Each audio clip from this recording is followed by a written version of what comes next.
History threefold. Number one, to commemorate the sacrifice of the soldiers here.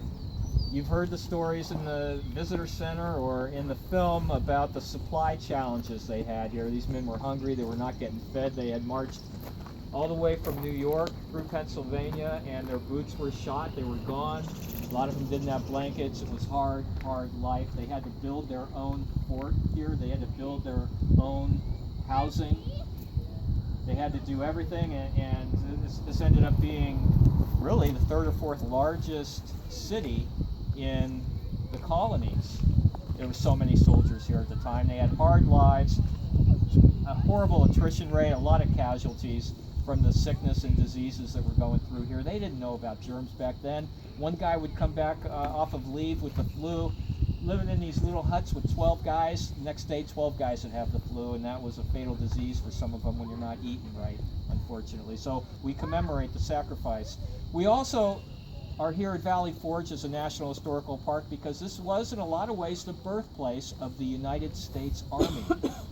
Right here. I mean, we had other forces in the fight, certainly, but as I suggested, this is where it really turned into one army.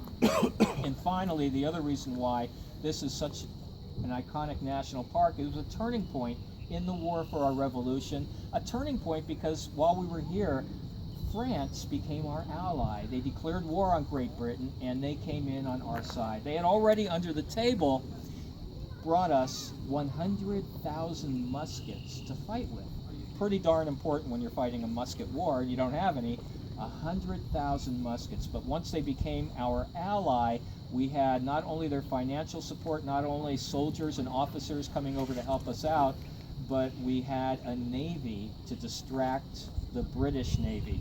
The British Navy controlled the seas until the French got here, and all of a sudden this war changed, and with the There's a couple deer. help from Sorry to interrupt. oh, it's Running terrific. right across the field there. I can double my my numbers right here. Terrific. Come on over here then. So those are the reasons why it's a National Historical Park.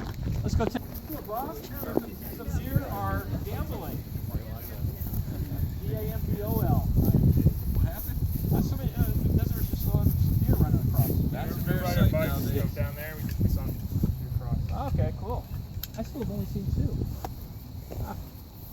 So I brought some visitors over for you. We've been walking all the way up, and there's a dozen folks here who are interested.